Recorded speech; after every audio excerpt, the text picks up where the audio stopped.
Hey, folks, back on the Bossman show here with new head coach of San Houston State, the Bearkats out of Huntsville, Texas, an hour from Houston down there in the great state of Texas. It's Coach Chris Mudge on the Bossman show. Coach Mudge, good to see you, man. How you doing, man? I'm great, man. Thanks for having me on this morning. No doubt, man. Hey, it's good to talk to somebody that's close to my age, too, man. You're a spring chicken, man. Man, you about the same age, man. Yeah, you look about 21 years old, man. I feel a lot older than that, losing all this. I wish, man. I wish. 40 is calling my name real soon. And it's right around the corner. My wife reminds me of that every day. Yeah. Hey, I feel when I remember around my kids and my kids, man, it's like, man, I ain't as I used to be no more. Things start hurting, man. Just part of it. It's all right though. We've had some good years in the life. Yes, indeed. Yes, indeed. I can't believe I've been doing this radio show for 15 years almost, man. Really, man? That's awesome. That's awesome. It means some people like to listen to you or something. Yeah, starting off doing radio at 2 in the morning, bro. Dang. It was me, the truckers, and deers. That's grinding it out, man. You've taken the steps up. Yeah, I went from 2 a.m. to 11 p.m. to weekends to doing my own thing. Shoot, you're going up the ladder. You're going to be national. Hope, hey, that's the goal now. That's the goal, buddy. Bobby Bones better look out, man. Yes, indeed, man. But may I ask you, man, how's it feel, man, to be the head coach, man? I know you got hired by Jay Hoot and he first took his job, man, as a young assistant, man, and you grew as well, man. So I just feel being the head guy, man, making decisions now. Man, it's almost surreal. Like it hasn't really kicked in yet because we've been so busy. I mean, it's been recruiting and getting our guys here and workouts and getting staff and maybe it'll settle in eventually because it's just been the work of it, you know. And don't get me wrong, the work is different because as a role as a head coach, a little more CEO, a little more managing, a little more directing, as opposed to, you know, being the doer of the everyday tasks and things. And so it's been a lot of fun, mostly because I love our guys. They're great young men and my staff is amazing. They make all this a lot of fun. And so, you know how it is, and anything you're doing, it's because you love what you do and you love the people. And we've got great people here. And that's made it a lot of fun so far. It's been a little stressful. I didn't have a lot of hair before, but I think I've lost a little bit more in this month and a half, whatever it is. And but it's been great. You know, I've learned under some unbelievable coaches. I mean, Coach Hooten was obviously phenomenal. But when I was getting ready for my press conference, I was thinking through, you know, Coach Barnes at Texas, obviously a Hall of Famer, incredible. Then the assistants there. You know, Chris Ogden, Division I head coach, Rodney Terry, Division I head coach, Russell Springman, Division I head coach, Ken McDonald, Division I head coach, Frank Haith, Division I head coach. Then I go to Midland Junior College. Then I work for Grant McCaslin, Texas Tech head coach, Ross Hodge, North Texas head coach. And that doesn't even count all the assistant coaches I've worked with who are phenomenal all over the place. And so I just consider it a blessing to have learned from all them. And they're a lot of the reason I'm here, including our players, who I thank all the time because I wouldn't be here without them. And so it's been fun, man. It's an adjustment for sure. And I know that I'm learning every day and I'll learn every day till the day that I die. But it's been fun, man. I'm excited about what we got going and mainly the people here, man. We got great guys and that makes coming to work every day a ton of fun. And when you got there, you was in the Southland Conference. Then you went to the WAC. They go to Conference USA. In the football side, going to FBS. Now, so how cool is it to see the transition from being a Southland job to a WAC job to now being Conference USA, one of the premier major conferences in basketball for its good play and quality talent and quality coaching? It's crazy, man. It's like I've had, even as an assistant, it's like I had 3 jobs without moving houses. I just got to stay in the same place. And it totally changed a lot about the environment of the conference we were in. Now, our program, the university, those kind of things, it's changing remarkably. We're growing like crazy. Our department is growing like crazy. All really good things. But the level of play has been fun to rise to the challenge because the Southland Conference was phenomenal. People don't realize how good the top part of the Southland Conference was. I mean, you had us and SFA who won games in the tournament 3 years that we were really good. Against Nichols and Corpus. We had some Abilene Christian won games in the tournament. So it was really good, but then you go up to the WAC, which was a big jump. And I didn't realize how big of a jump it was going to be in terms of the talent on rosters and things like that. obviously great coaches in the WAC. And all we kept hearing was, you guys can't do it. They picked us 7th and 8th in our 2 years in the WAC, and I think, and we finished 2nd and tied for 1st in our 2 years. And that was one of the biggest things, is adjusting to that. But our players helped us do that really well. And the same thing's being said for Conference USA. They say we can't do it again. And that's what's defined us and our program, and what's made us really good, is that chip on our shoulder of, we're going to show you. And we're in that mode again as we move up to one of the best mid-major plus leagues in the country, with phenomenal talent, phenomenal coaches, great tradition. All it's going to do is continue to help our program and our department go to the national level, because everybody knows what Conference USA did last year in basketball, and the teams have only gotten better. The teams that are returning have improved through coaching, through transfers, through all those things. It's going to be a heck of a league, and it motivates me and drives me to make sure that we are as good as we can be, because we're going to have to compete. I mean, it's going to be some grown men in the league. And when you look around, you're like, okay, is there a bad team in the league? Is there a league that we're going to get some easy wins on? And you look through and you go down, there isn't one. It's going to be a dogfight every single night, whether you're home, whether you're away, it don't matter. You're going to have however many conference games. Every one of them is going to be tough. And that part's fun as a competitor. Those easy games, wins are great, don't get me wrong, but we like the juice and the energy and tough games and close games at the end, and that's where you see how good you really are. So it's an amazing move for our department, especially moving up to FBS as well. That changes the profile of our football program and gets us on a national level there. Basketball, we've already been that for a while, so it's only good things, and I'm excited about this year getting started. And how it workouts going? I always was told any young man that I talk to, for me, when I played ball, several times when I got better with my teammates to hold me accountable. You know, you and I both know that we have a player-led team. We ain't gonna coach leadership and coach effort. Those are the best teams. I feel like that holds you guys accountable on you're doing gassers, doing sprints, doing weight room work, doing individual drills on the court.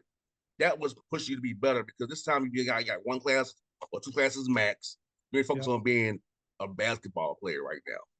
Yeah, it's interesting, man. I'm glad you said that. The best thing you said out of a lot of good things was player-led leadership.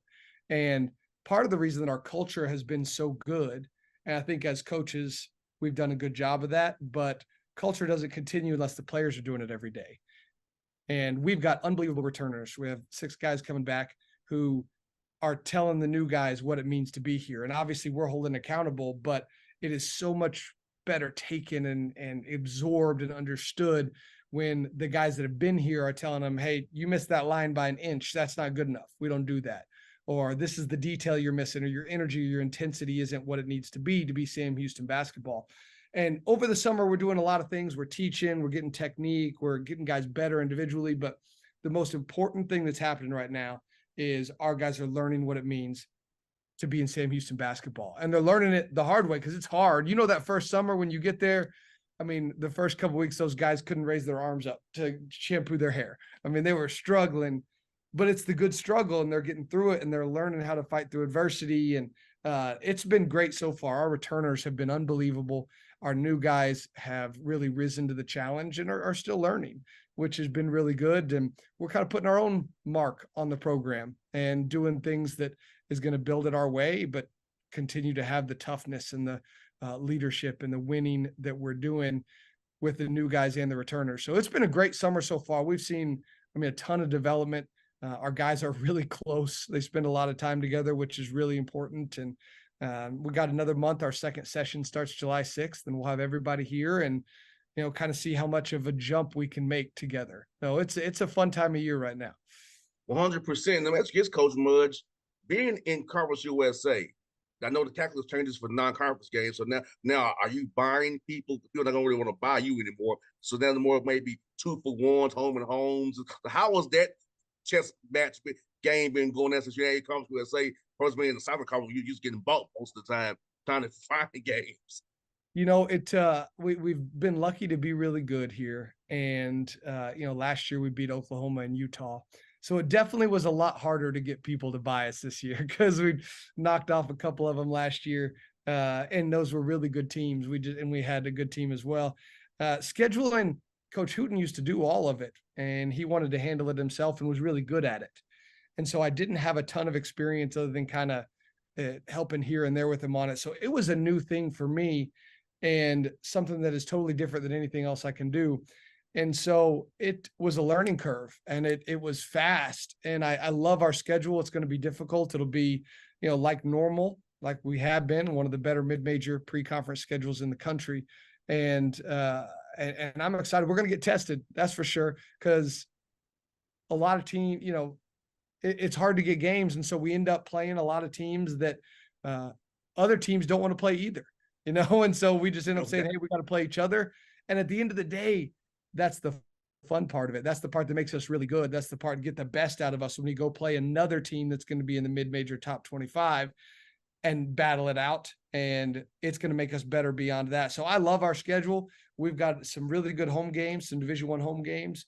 We got some road games that are super tough, but it's going to test us. And I like that. I like that for our guys. Now, I'd say I think people lie more in scheduling than they lie in recruiting, in my opinion. There's a lot of guys that backed out. We've had until the contract signed and the ink is dried, there ain't nothing that's true in scheduling. You got that right. And also, people don't realize you're really out from Houston. You can draw a circle around Huntsville and find talent. It's about recruiting in Texas and finding good guys playing in Texas around where you all at. And also, if we really been in Conference USA, which is pretty much USA way it's spread out, that footprint, you can get guys nationally as well. Man, Texas is obviously such a great basketball state. I mean, there are so many: Dallas, Houston, Austin, San Antonio, everywhere in between. There's players, a lot of places. And part of what's made us really good is having good Texas players. And Texas gets recruited by everywhere in the country for a reason. And there are other states that have great basketball too. But man, Texas is loaded. And so that's fun to watch. Like they had the TABC high school tournament last weekend, which had most of the high school teams in the state. God, there was so much talent on display. It was fun to watch. I mean, really good coaches, really good players. And so we've built our program with really good Texas kids, but we've also been able to get guys from all over the country and all over the world. I mean, we have a guy from Canada, 2 guys from Australia, guys from all over to just build that puzzle piece of things. And with the way the portal works and the way the international recruiting is now, you can build a team with people from everywhere and just finding the best guys. And moving up to Conference USA, every level you go up, there's less guys that are good enough. And so you got to make sure you're getting the right kind of guys. And so you might have to spread out a little bit more to be able to find this guy or that guy. And it's also important to find the toughness and the identity, the factor that fits into us. And Texas kids have that. But there's lots of other places. I mean, Atlanta kids have that, New York kids. I mean, Chicago, you can go a lot of different places and find really tough kids. And that's what's been really good for us. Because those guys fit and those guys win games. And recruiting it's changed a little bit in terms of what is good enough, but it hasn't changed in terms of what we look for, the intangibles we need, and what is inside of them, not just on the outside of them that takes them. Because there's some guys that have helped us win a lot of games that might have a little less talent, but they got way bigger heart, they got way bigger toughness, and that's part of why we've been so good. And we got to keep that going. Yes, Coach Mudge. I don't know Jay who ever told you this about me, but my dad is a coach too. He's 84 years really? old.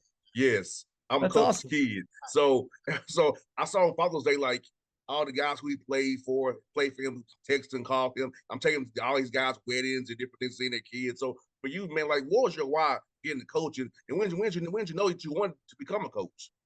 It's funny you say that. I didn't know I wanted to get into coaching. I went to the University of Texas as a chemical engineer and thought I was done with basketball. I thought I was going to play intramural sports and that was going to be about it. Just do it for fun. And man, about a couple weeks into school, I could feel that God had a place in my heart that was missing. There was something that was not complete. And he was telling me that you got to there's something else you're missing. Your purpose is not being fulfilled at the moment. And so I thought about it. I talked about it. I prayed about it. And my mom had been a manager at the University of Texas when they won the NIT.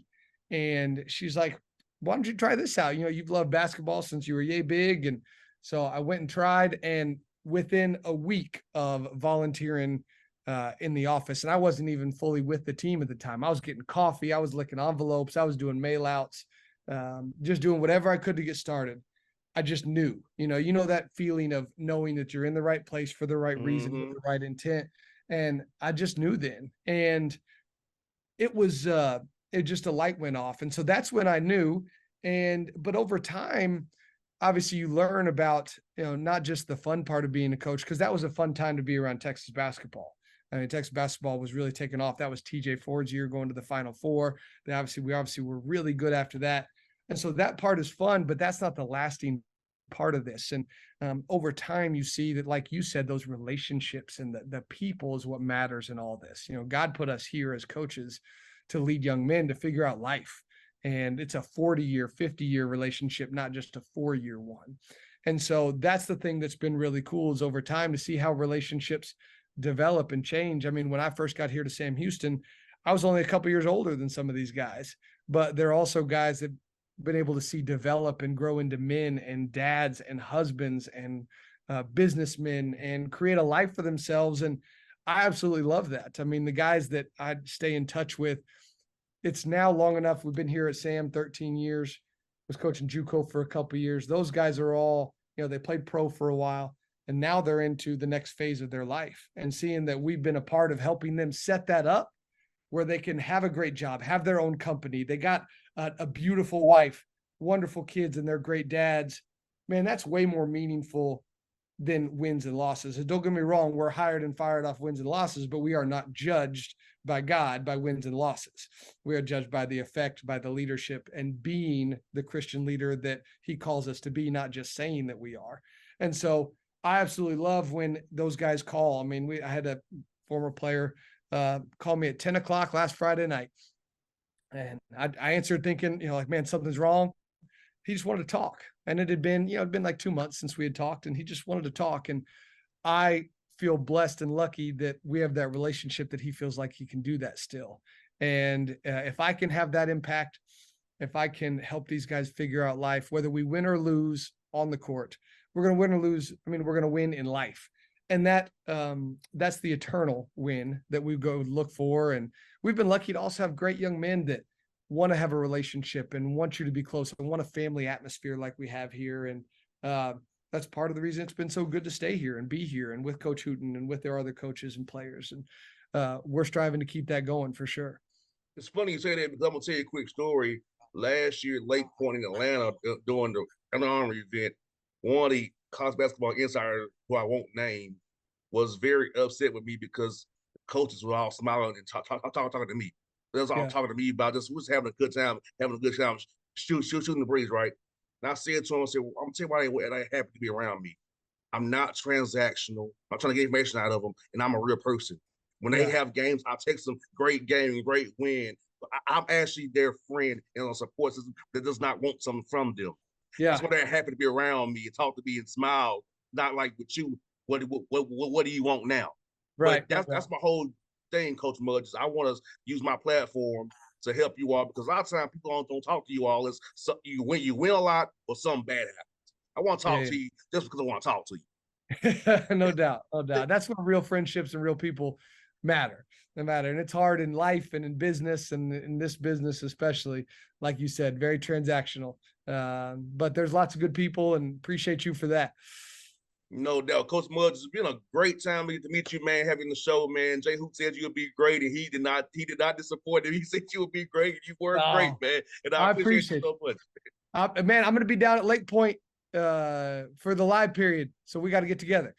I'm gonna get my number offline, so we'll get together. I'll be there all 4 days too as well. So we'll see each other. It's on one end, of course, we'll see each other, man. Perfect, man. Well, thanks for having me on. I really appreciate you. Anytime, brother.